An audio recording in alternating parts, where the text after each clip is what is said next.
And it turns out to build the Marquis, we needed to slightly adjust the landing patterns of planes into Miami International Airport. Incredible. That's one of the best stories I've heard. So talk to us about River Landing.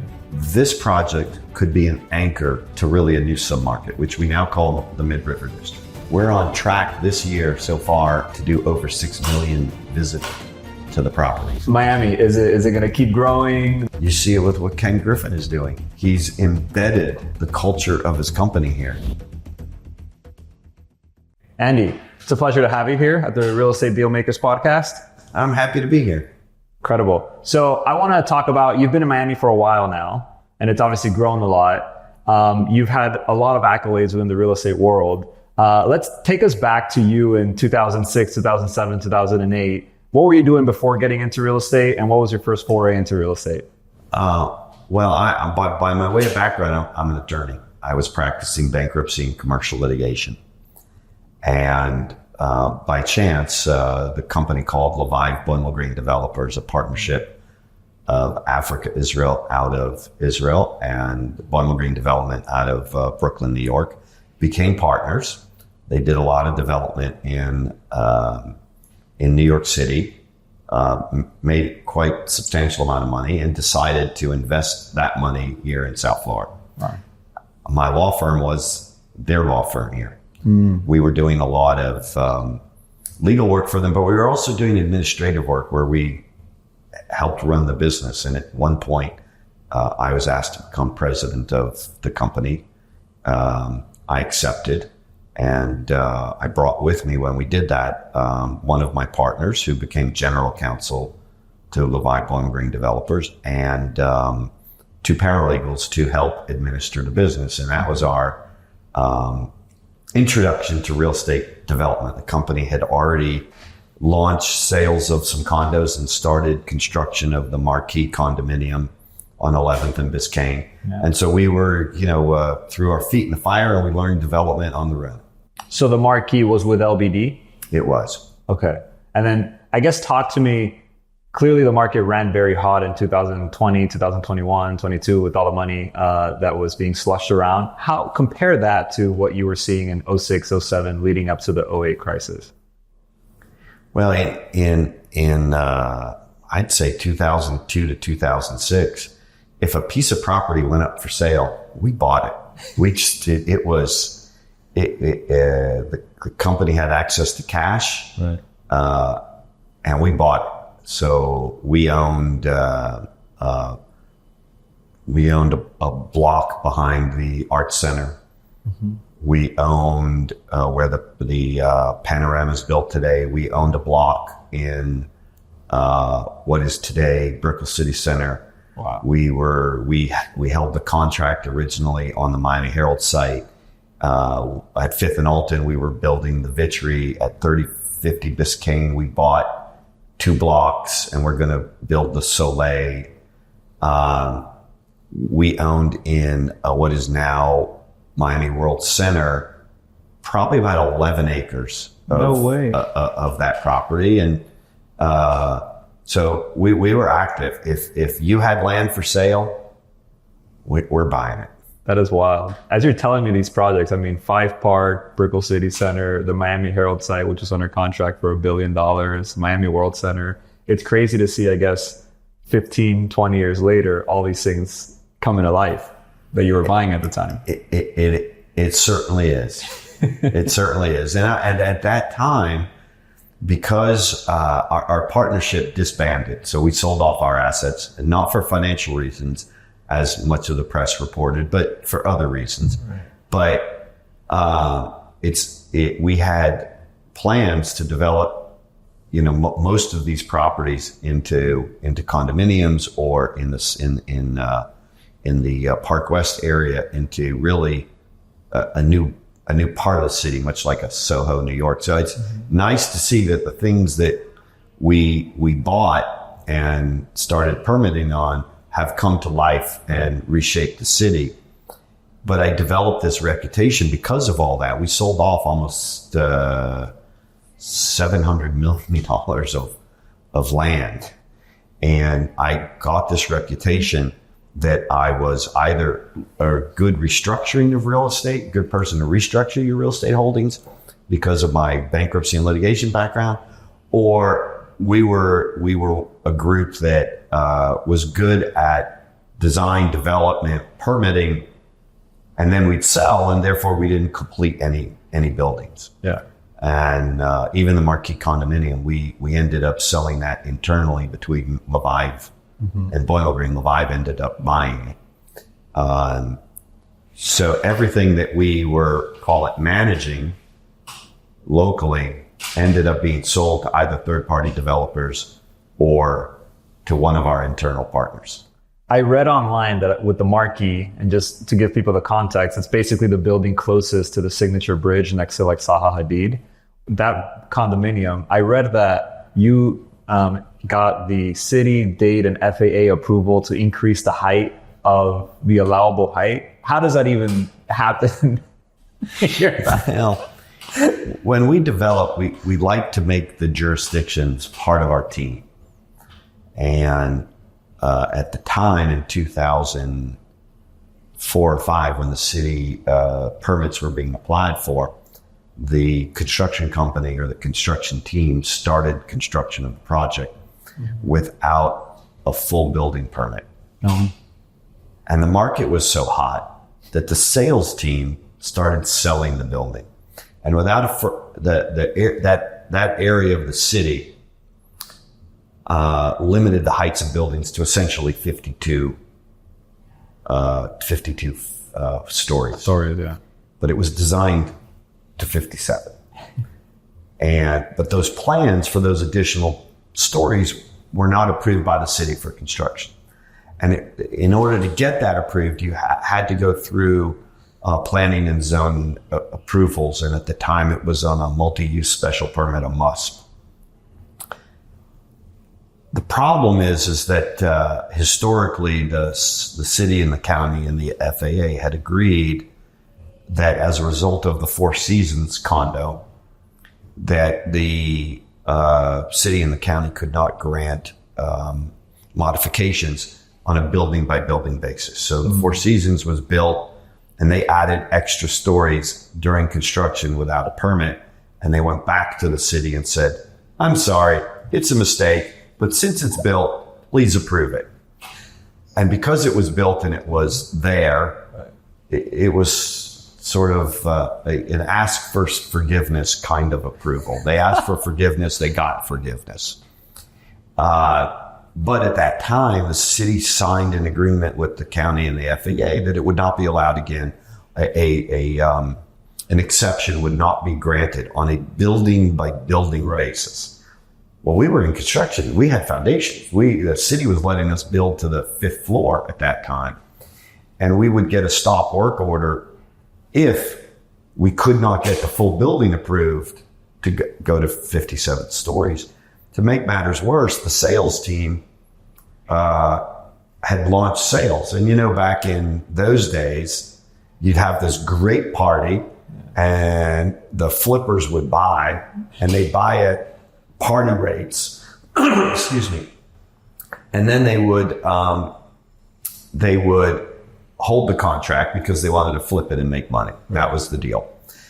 So the sales team, instead of selling the bottom of the building, which would be less desirable, or maybe even the middle of the building, they actually sold the bottom and the top. Well, the top wasn't approved. So we needed to be creative on how do you get the city, the county, and the FAA to allow you to build this building without giving you a variance, because you couldn't get it only on your building. Yeah.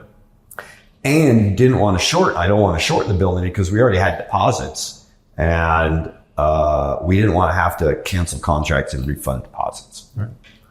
So the solution was that we needed to change. We needed to change the way the city, the county, and the FAA looked at the ownership of air rights in Miami-Dade County.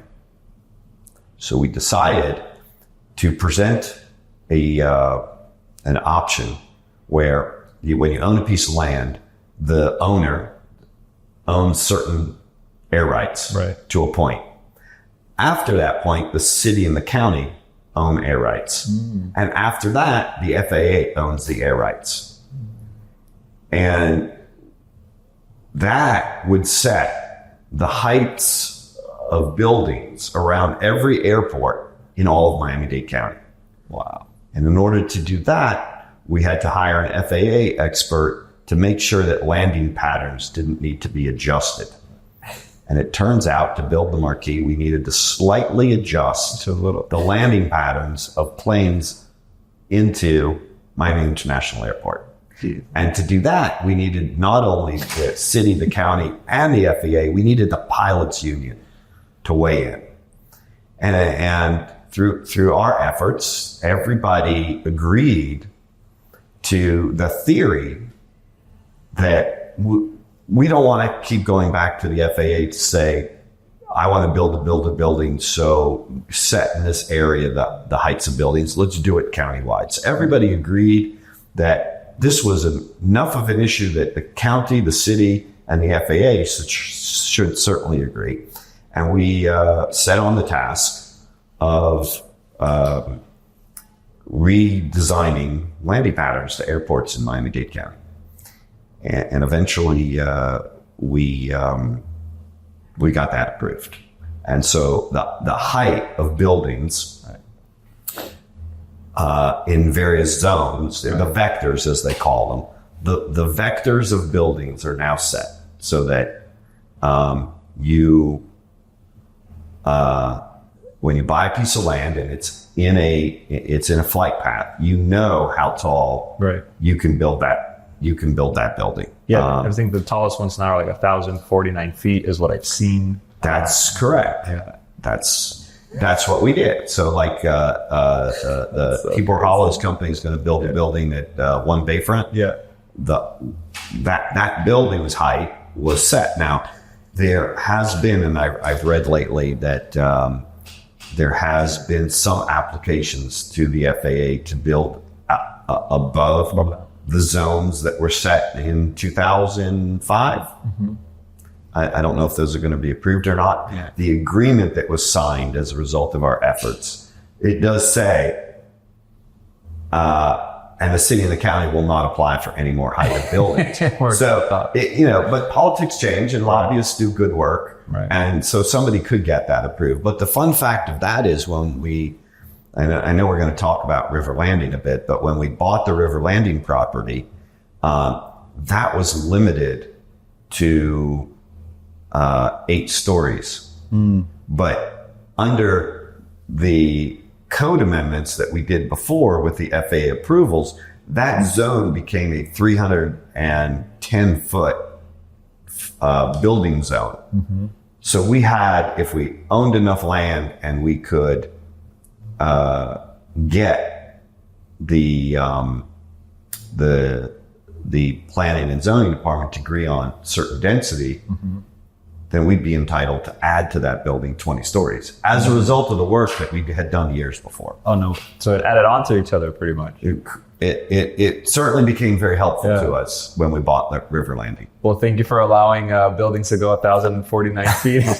Well, and we also, so the Panorama building is like 880 feet or something like that.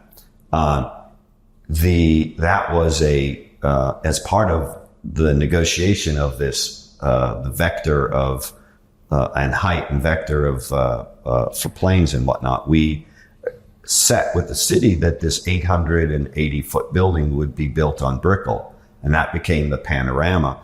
And the idea of the city is they wanted the city center to be at Brickell. Mm-hmm. And so 880 would be the highest building, and then you would go out from there almost like a triangle going down across the city over by the airport. I know that, again, the One Bayfront wants to be 1,049. That would become the tallest building. But at the time, the city administration was looking at Brickell as really being the center of business in the city of Miami. Interesting. Yeah, I think Waldorf Astoria also wants to go 1,049, if I'm not mistaken. But that's incredible that you had a piece to play and all that. And but you were getting this approved as the building's rising. as the building's rising. So we'd go to the city, and the city was a very good, helpful partner. Yeah. We'd say to the city, we're making progress, and here's the progress, and let us build to the 5th floor. We got to the 5th floor, and they'd say, and I said, we're almost there. Let me go to the 10th floor. So they'd let us build 5 more floors. We did all that all the way up to the 20th floor. Mm-hmm. We were built to the 20th floor before we finally got this signed off by the city commission and the county commission. That is wild. You just got to keep building. Yeah. And can you imagine, because you're building to the 20th floor, and you have to decide when you're on the 20th floor, the next phase is to build up, say, the 25th floor, the 30th floor, or even the whole building of 57 floors. At what point are you going to buy the steel and concrete in construction and spend the money? And are you limiting it to 52 floors, or are you buying those extra 5 floors at the top? So there were some serious financial decisions that we had to make at the company based upon what we saw happening between the city, the county, the FAA, and the pilots union. Yeah, that's incredible. Again, fun fact, when you come into this, when a plane lands or takes off in the city of Miami and is either taking off to the east or it's landing to the east, it actually, in that district where the Marquis condominium is, where the Miami Heat Stadium is, the planes actually go out a little bit in a semicircle because that's the flight pattern that we set under that agreement. That is incredible. Incredible. That's one of the best stories I've heard. I've heard a lot. So, but that's a solution to a development problem where you may not, you can't look for a solution to your own problem. Right. You have to find a solution to everybody's problem. Right. And so the effort that we did, for instance, I don't know the height of the Hadid building next to the Marquis, but as a result of what we did, that building, if it's not 57 stories, it could have been built to 57 stories. Right. And other developers knew what we were doing in that areas. So Terra built a condo, and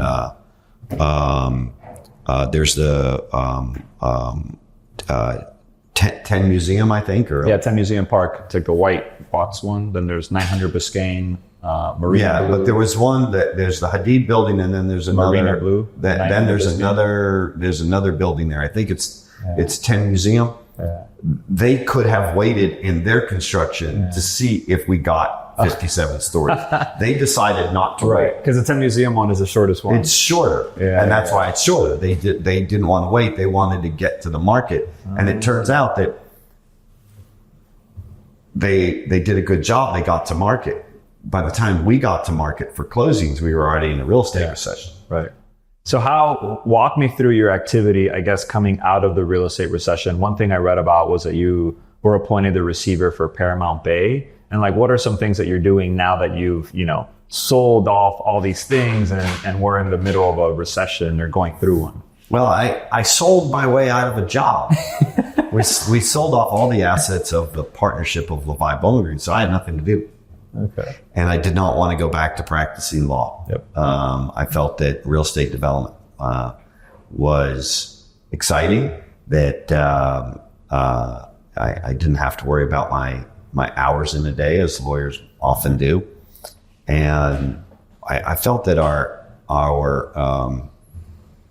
view of problem-solving real estate solutions as the economy was going in the tank and real estate projects were going to be given back to banks, that we could show banks that other than foreclosing and selling off on the public marketplace, that if they were patient, that they could hold the real estate, complete the project, and actually do better for their balance sheet and shareholders if they took the asset back, completed the project, and acted as patient capital over a period of time, that we would complete the project and pay their debt back, plus they'd make money. And we put that program together, and we did it for quite a few banks around the country.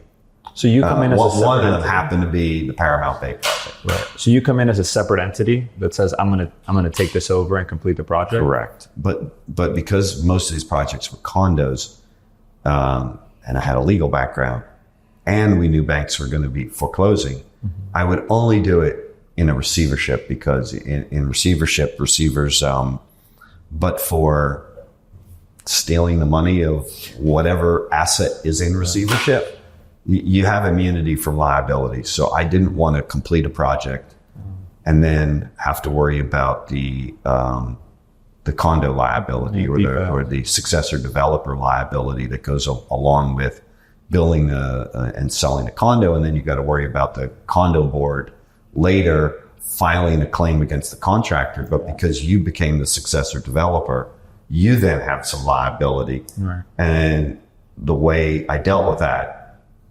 is we mandated that it had to be and could only be within a receivership. And a lot of developers that were struggling approached their banks and said, we're going to turn back the project, relieve me of liability, but let's put it into this receivership program.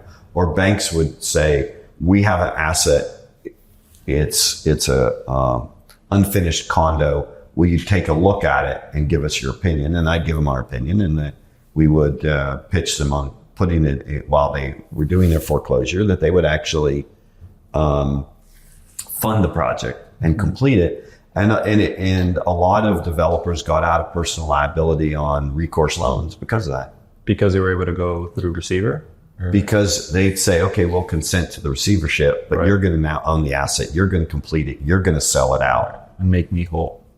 And we think you're going to be made whole. But for me to agree to this, I want out of my guarantee. Got it. And these banks are basically the ones that gave like construction loans to these buildings? Correct. And then for you, when you were looking at those types of opportunities, like, isn't a condo already sold out as it's going in? Not necessarily sold out, but it could be substantial. It could be 50% sold. Got it. I think the Paramount Bay was probably 50 or 60% sold. Okay. We took over what was then called the Oaks One condominium in North Miami, at what now is the Soleil project. Oh yeah. That was you're even involved. That was project. Sold like, I think that was there were 200. There were 214 or something unsold units. Mm-hmm. There were, I think it was probably, let's say it was 600 condominium project, something like that.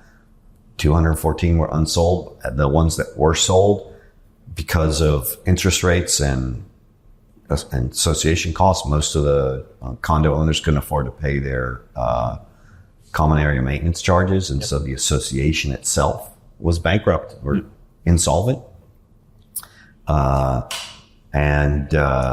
Again, the bank was taking back 214 units, but it also needed to shore up the association so that it was a viable enterprise. And as you taking these over, basically you complete them. You say, bank, here's your money, original developer, here's you being made whole. And then the extra. What was happening is the original developers just turned over the project and said, here, bank, in lieu of foreclosure, I'm either consenting to a judgment of foreclosure or I'm giving you a deed to the property. Mm-hmm. It's yours. Let me out of my guarantee. And they'll say, okay, fine. And then Andrew would come in. In a couple, they did keep their developer guarantees in place, waiting for the outcome of that. I won't mention the case, but there's one that I recently was told that actually a judgment on a guarantee was issued against the developer 20 years later. Wow. 20 years later. 2000. 12, 20, 15 years of litigation. It's wild. Yeah. All right. So now you're clearly busy through 09, 10, 11, 12. Now the most exciting part for me is talking about, I guess, your next project, which you said, not that I'm going to build a little building here, a little building there. You ventured into doing a 10-acre, 2.2 million square foot master development. So talk to us about River Landing. Well, How did it start? How did you run into the land? we originally found the opportunity while I was at Levi Bowling. The property in 2006 was under contract between the Mahi Schreiner Group and a Chicago developer. The parties were in litigation. We found out about it, and I felt, okay, I'm a good problem solver. And I don't mind messy litigation. And so we approached the parties and said, listen, if we could buy the property and help settle your lawsuit, we'd be willing to do that. And we made a proposal that would have resolved the lawsuit. We signed a contract. The contract was subject to Mahi Schreiner membership vote. And this is in, I want to say 2007, like right before the real estate crash. And so we signed the contract. We're pretty confident because all the board approves it. It was for a really large number. And they bring it to the board. Now, we structured the contract that we would give non-refundable money, but we weren't going to pay all the purchase price until the city approved our plan for the property, which was to add density. And so essentially we would be paying a small, call it $1 million deposit, I think it was. And then we would pay the balance of the purchase price when the city approved the master plan we had for the project. And so that's not your usual contract that individuals are used to. You own a house, you agree to contract, you set a closing date, and you close. Right. And that's it. You're done. And so this was a complex commercial transaction of which the membership doesn't have experience in that. So it turns out that in 2007, they go to a membership meeting. We lost the vote by one vote. No. The economy crashes, real estate prices crash, and our contract's canceled. And at that point, you're going, well, thank God. Things happen for a reason. Whoever that one vote was, we thank you. And then a few years later, in 2000, that's 2007. In 2011, the director of the Schreiner organization called me up and said, we now really want to sell our property. And you had a contract. You did all your due diligence. Would you agree to revive that contract? So we said we're interested in buying, but not at that price. And we essentially bought the price almost half of what we had offered in 2007. But at this time, they said we did condition the closing on the rezoning. And in 2006 or 7, the city had approved a lot of density on this property. But that was under what was called, again, a MUSP, a multi-use special area, a special plan. The city converted to the new code called Miami 21, and certain properties could opt in or opt out. And they did nothing, and the property was kept at an 8-story development. So the price they wanted merited a significant development. And so we said, okay, but you lost your zoning rights that you had worked so hard for in 2004, 5, and 6. We'll close when we get those back. And it turns out that under Miami 21, if you own 10 acres, you can apply for what's called a special area plan. And we did that. We were the first special area plan from scratch. Brickell City Center changed their MUST to a special area plan. Design District changed their MUST to a special area plan, but we were the first from scratch. So we and the city are learning on the fly how to amend the code for for what would be a special area plan. And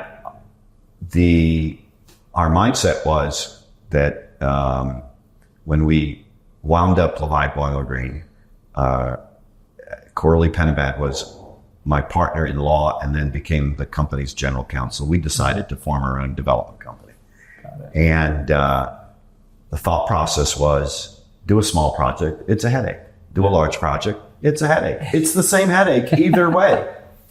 And so we decided that we were going to do this large project, that the economics of this area at the time, it was considered the health district and the civil courthouse district.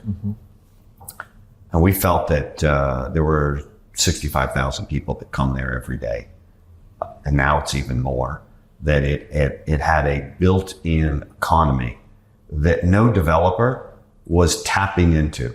You had 65,000 people that were there during the day. At night, you had 24,000 people, I think, were the facts at the time. And they had nothing to do. Go to work, leave. Visit someone in the hospital, leave. Come to the courthouse, leave. Nothing to do if you had downtime while you're at this district. And we felt that when you take that core, that there was a viable economic opportunity. Not to mention, you had the residents that live around the area. There were some new condos that had gone up. Some were converted to apartments, but they were more upscale. And the area was begging for conversion into being its own submarket with its own goods, its own service, its own restaurants, its own shopping. There was a Winn-Dixie near the hospitals, and it was the number one Winn-Dixie in the chain. Really? So our argument was, if this is Winn-Dixie's number one store, why isn't there Publix? Right. And where are you going to put it? And if you wanted to shop, where are you going to shop? Brickell City Center was being developed or was developed as luxury retail to compete with Bal Harbor shops. So the average person doesn't shop luxury every day of the week. They go to the supermarket 3 or 4 days a week. They're going to look for the discount retailers for the one item that you just spy on a rack and it's a good deal. Where was that for them to go to? They'd have to go to Ross in the downtown city core, over to Midtown, but it wasn't in their 3-mile radius. Right. And there was just no retail. So we had looked at other projects and decided that this project could be an anchor to really a new submarket, which we now call the Mid-River District. Right. And this was like over a 5-7 year plan pretty much, right? So you end up closing on the property, I think like 2013, 14? 14 we closed. 14. And 2014 we closed. 2017 we started construction. 2020 we opened for business mid-COVID. Yeah. Oh, that's right. Yeah. What were the twists and turns from COVID? Well, Publix wanted to open because everybody needs to eat, COVID or no COVID. Right. And that was pretty easy to get them to open. People were doing a lot of crafting at home, believe it or not. And so Hobby Lobby opened. During COVID, our Hobby Lobby store couldn't keep yarn in inventory. No way. Just they'd get it in, out it would go. A lot of people were knitting at home. So we opened floor by floor, and we enticed our retailers. We modified some lease terms to get through the COVID period to open, and away we went. You're a master at workouts and making sure everything just keeps going as according to plan as possible. I hope so. Yeah.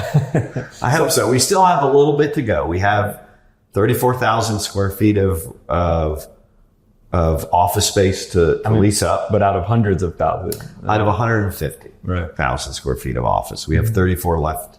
But we created this lifestyle. Yeah. Where if you put your office here, you're giving your employees really a relaxing environment for them to work. If they work in the office, they have beautiful light coming into the offices and incredible views. If they need stress relief, they can walk around the retail mall.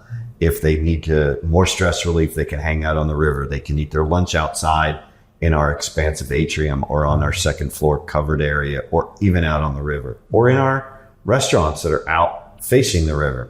And it creates this whole environment of a casual Florida low-key lifestyle where other areas of the city are high traffic or congested or a little bit more stressful. Yeah.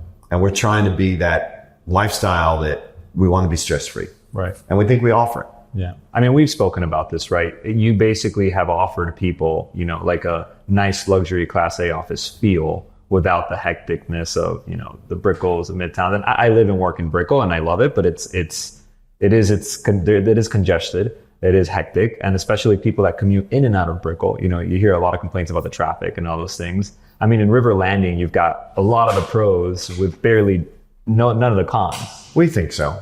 It is easy access off the highway. You want to come by boat? Come by boat.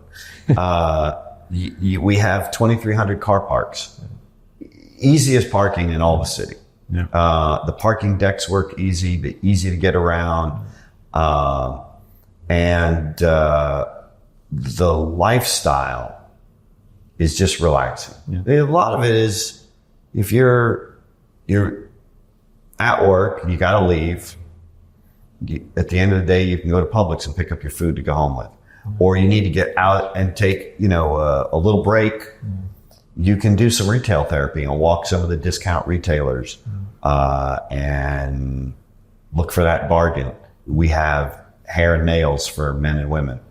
We have an optical boutique where they do your eye exams are all AI. Pretty cool. Yeah.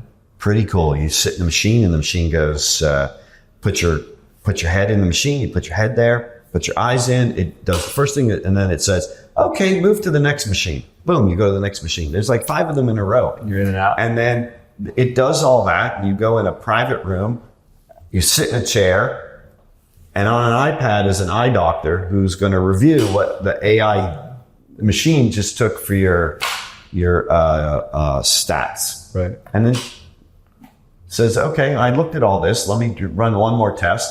And the chair you're sitting in will put things in front of your eyes, and then they change the little glasses does number 1 or number 2 look better? and then she says, okay, done. 15 minutes in and out, all mostly AI operated. Right. Very cool. Yeah, it's incredible how technology is just changing the speed at which everything happens. We have a CKO kickboxing gym, and I find I box now. I hear boxing is one of the best workouts. It is such a stress reliever at the end of the day. It wakes me up. Yeah. It's phenomenal. The trainers are great. The part of the gym overlooks, it's an open gym with huge 22-foot tall glass. And the views there are incredible, because what I've noticed is if you are one of the only, taller residential structures or, mixed use structures in any location, you have expansive views every which way you look because you're one of the only tall structures there, right? And it's like in Brickell, you have beautiful views if you're on the water or if you're facing out west. But if you're in the middle of Brickell, you just have buildings all around you. Every area of our building has a different view. We'll have people go up our building just to take pictures on Instagram or whatever. And views out west, views of the city. And they take pictures. Yeah. And they're just there to take pictures. Yeah. But each floor has a different view. Our office levels will have views out, unobstructed views over Marlins Stadium, out to the bay. Some of our residential units have views out to the ocean. Oh, really? And they'll always have them. Yeah. It's gorgeous. Yeah. Speaking of the residential units, right? I think it speaks to what you've created, that Land Tower River Landing has, almost $4 rents in the units there, which is, comparable to a lot of the busiest, most desired pockets in South Florida, like a Brickell, like a Midtown, and things like that. I think the rents that we get in our residential area are because of the quality of the construction or the designs. We have, every apartment is floor to ceiling glass. Every room, bedroom, kitchen, common area, etc., has a slider to a patio, to a balcony. Our pool deck, we have all the units open to the pool deck with your own cabana. The views, each floor has a different view, but every unit has a view. So you could have a view out to the northeast that sees out to the ocean, or the southeast out to the ocean, or the south. The views on the west tower have city views, and some of them you see the landing of the planes. Oh yeah, right at the runway. It's very cool. And so I think between the level of design luxury, the convenience of where we're located, which happens to be in the center of the county, 836 and I-95 meet, and that's really the center. Yeah. And so we're at the center of the county. Yeah. But for Miami traffic. With no traffic, we're 15 minutes from anywhere. Yeah. No, it's incredible. Yeah, the more I think about it, the more I like it. And it's true. If you think about anybody who drives east or west on the 836 sees, the public sign, the Burlington sign, the two towers, and it's unique in your path to, Brickell or out west at Doral or the airport. And we did some things that most developers may not consider doing in their projects. We took a lot of our land and we made it vast open space. We have a center atrium that is intended as a congregating space, a meeting space. You don't have to shop. You don't have to eat. It's just a meeting space. And then we have, it's a 90 feet by 200 feet. So it's a vast amount of development property. Then we have 800 feet of riverfront that's 50 feet wide as a walking space. We took that and we committed that to stay as open space, as congregating kind of space. So you walk around our river walk. We're getting ready to break ground on a 2-acre green space. Oh, yeah. So we have a lot of land that we've committed to quality of life. And that's what we're offering, whether it's in the residential setting or in the office setting or even in the shopping setting. It's just stress-free. I, can't tell you how much I admire someone like yourself just creating a new district for Miami, right? People know of Coconut Grove, people know about Brickell, and you're, not only building a building, right, in a new location, you're creating an entire lifestyle and environment, and it's wonderful to see. And now you've actually seen other developers, right, like Mast, Capital, Lisette Calderon. You've seen the Rubel family, George Perez open up museums around there, and the Mid-River District is becoming, a destination, thanks to you, honestly. Thank you. Yeah. We're ecstatic that people have noticed. Last year we had 4.6 million visitors. Wow. The year before that it was 3.6 million. The year we opened it was 2.2. We're on track this year so far, based on the stats, to do over 6 million visitors to the property. That is phenomenal. And now talk to me. So River Landing, right? You're sort of finishing up, leasing up the last few spaces. Given the type of economy that we're in right now, the dislocation that we've seen in interest rates, what's sort of the next, where are you looking at opportunities? What are things that get you excited as you see the economy where it is today, and South Florida still growing the way it's growing? Well, we like our district very much, and we're in design development on a property across the street. We're calling it, its working title is called Mid-River View. It's 425 units, and it's literally on the north side of River Landing. And because we're associated with it, most people call it River Landing Phase 2. But we call it Mid-River View because we designed it so that the building is designed around River Landing so that our residents will still have views out to the water. Right. And it has a unique design to it so that we're maximizing views. That was the goal. Yeah. So that we like that. There's other land in our district that we like. We hope that we can continue developing a master plan for the district, and we'll see whether that can come to fruition. We look at just about every deal a broker is offering up in various areas of the city. The one problem that I'm struggling with is the cost of the land, because everyone's offering it up at condo prices. And we're not in that business. We're in the apartment business. Right. So it's you need to buy the land at a price that makes sense. Right. And so there's demand for more apartments in Miami. The problem, I think, is the land is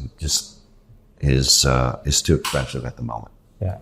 I'm definitely not helping by shoving around a bunch of land to the whole world. Well, thank you for that. Well, sooner or later we'll get a deal done together, I'm sure. I hope so. Do you have any thoughts between when you think of the Mid-River District and Allapattah? Well, on the map, Allapattah stops just at 20th and Northwest 20th Street, right before you get to the hospital and the City of Miami service yard. That's where it stops. And then it stops over on 17th.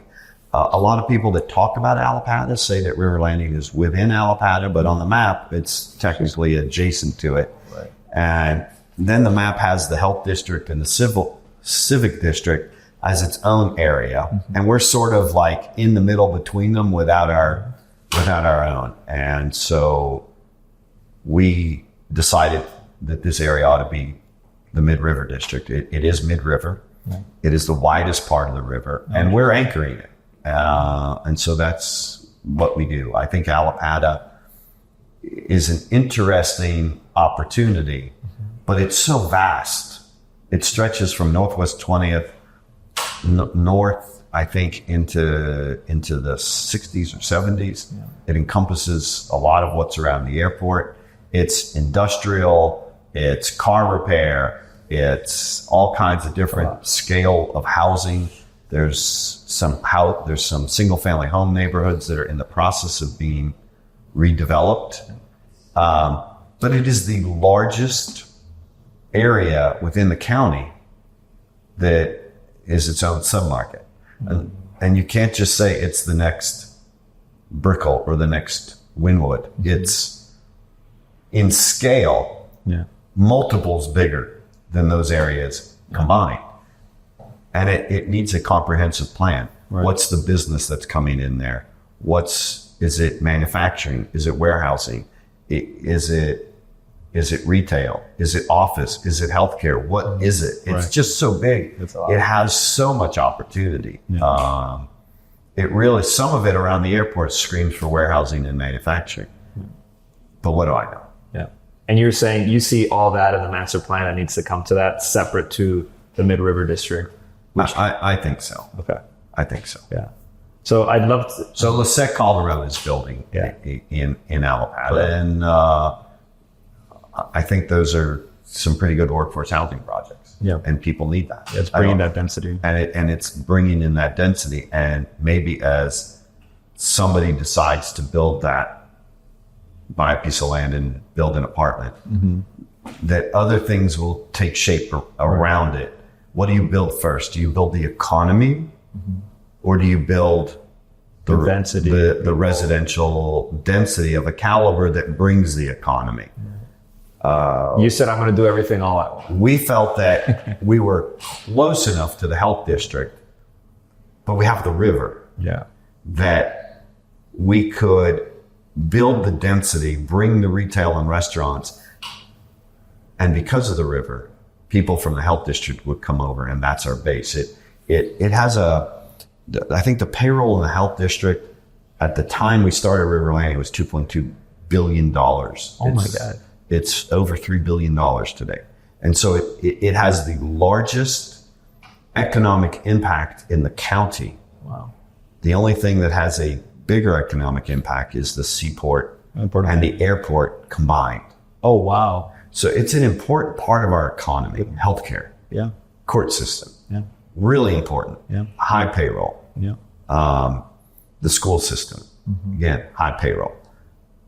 That doesn't exist. That economy doesn't exist as the base in Allapattah right now. So it's the cart before the horse. Are you upgrading your residential, whether it's apartments, condos, single family homes, and the business will then come? Or are you trying to attract the business and then fill in with more residential around it? Right. I actually didn't know. I know it was the second largest health district in the country, but I didn't know it had a bigger economic impact than the port by itself and the airport by itself. And Bigger economic impact than Brickell. Wow. Bigger economic impact than the beach. Wow. And if you In think payroll. if you think about healthcare as an industry, right, it like only goes up as it relates to how many people need it, you know, how expensive it's getting, how much the economic impact that comes from it, right? Well, take our recession. We went through a recession in 2008, 2009, 2010. What's the only thing that didn't crash and burn? The healthcare? Healthcare. It's immune. Right. Get sick, you need a doctor. Right. Get really sick, you need a hospital. Right. It's a huge driver. Right? When we went to public hearing for the River Landing project, somebody on the planning commission, I think the planning and zoning board, made the funniest comment. They said, we are so glad to see a project like this in the health district because this district only used to be a place that you could go to be born, if you're sick, Die. in and out of jail, and die. 4 things. That is hilarious. And it was You're like, so let me funny. help. Let me help. And so nobody thinks of that anymore. Yeah. They think about this as the destination. I ran into a woman's group from Key Biscayne who came shopping. No way. We have a world-class French baker. They come twice a week to the French bakery and then they shop TJ Maxx and Ross. Right. And they go home. And it's a group of 4. It's incredible. I met a woman from Kendall who came to check out the mall and then sits by the river and reads a book. Yeah. Because she read about this mall on the river. And that's what she did. Yeah. And it is peaceful, right? Because the other spots in Miami to get like water river views, you have to go through some traffic, you know, population sort of congestion. And over here, right, you park, you walk down and you've got yourself on the river. Correct. Or those other places on the river, they're a little bit closed off to the public. You have to go to the restaurant, or it's a condo. You need access to it. Or the public river walk is open for a stretch, Right. but there's nothing really to do after that. We have a couple. They come on a tandem bike. They bike. They sit on a bench. They read. They eat lunch. They tandem home. It's a whole lifestyle. It is a lifestyle that we've created. That's incredible. I'd love to finish with some parting thoughts of Miami. So when was it? What year did you move to Miami? 1975. And I feel like Miami's grown quite a bit since then. It has. My house that I grew up in was farmland. And now you think of farmland as like really south in the Redlands or Homestead, if it exists. This is what is now Palmetto Bay. It was farmland. No way. Yeah, I have clients doing projects in Palmetto Bay right now, big ones. Yeah. And when I get asked, you know, Miami, is it going to keep growing? Did it get too hot? You know, what's your thoughts around that? We're hot. And people are going to keep coming here. It's a great place to live. Yeah. The weather's great, except call it half of August, September into October when it's miserably hot. Toasty. It's a little toasty, but it's a community where if you want an outdoor lifestyle, you can have it all year round. Right. Whether it's biking or golf, tennis, boating, just walking. Yeah. You can't do that everywhere in the country Right. all year round. Right. And everybody's coming here. Yeah. You see it with what Ken Griffin is doing. He's embedded the culture of his company here, donating to schools to make them better. So his employees, Feel comfortable. children Right. can get a better education, and they feel comfortable that we have the dollars behind education. Or pick your charity he's decided to Yeah, he help just gave a out big with. grant, I think, to the University of Miami's health He did. system to He build did. to build a new cancer research facility. Yeah, yeah. So the people, he's brought all of his employees here and embedded them into the community, a highly educated group of people. Right. And one of the biggest problems that employers were claiming Miami had 10 years ago is that most people that graduated with degrees or postgraduate degrees didn't stay in Miami to work, and that we were losing brain power to New York, to LA, to Chicago, to Atlanta, Boston. But they've all decided this is the place to be. And that's within the United States. Yeah. So they're learning now what Latin America and Europe knew Figured out 20 years ago. We want to be in Miami, right? In 2002 to 2007, who are our condo buyers? Yeah, Europeans and Latin Americans. We still have those buyers, but most of our condo buyers now a lot of them are domestic. are domestic buyers. Yeah. Yeah. I remember when I started receiving phone calls to join like our team at Bracadia from people that were graduating from Harvard, Wharton, and I'm like, I would literally tell them on the phone, like, don't you have other places around the country that you can go apply to? And they're like, no, we want to work, we want to be in Miami and we want to be at Bracadia. And I was like, wow. I was like, when I was coming into the scene in real estate in, 2015 or whatever it was like, I wasn't competing against Harvard, Wharton graduates. They all wanted to be in New York. Well, everybody was told, go cut your teeth in New York before you come here, right? Exactly. Now they want to come. They want to come here. Yeah. And you see that base of the brain power is either staying here or coming here. Correct. And I tell people too, I'm like, what Ken Griffin's doing, what Steve Ross is doing, what Jeff Bezos is, buying homes here. Apple just announced a larger store in Coral Gables. That's only the beginning of like that. That's laying the seeds and the foundation for what Miami will be in 2030, 2040. So that means our traffic's going to get worse. And our public elected officials and city and county staff need to figure out how we deal with traffic, right?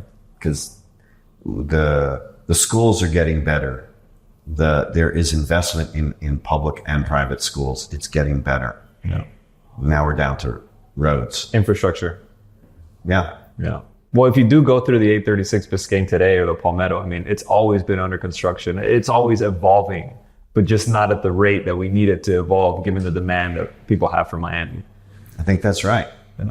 You can bank on it. Every 5 or 7 years, you got to fix the roads. It's got to get wider and wider. We're running out of land to make it wider. That's why they're doing that flyover bridge from 27th to the beach to try and take that traffic off of 836 and I-95 interchange. River Landing's got the best view of that. We certainly do. Yeah.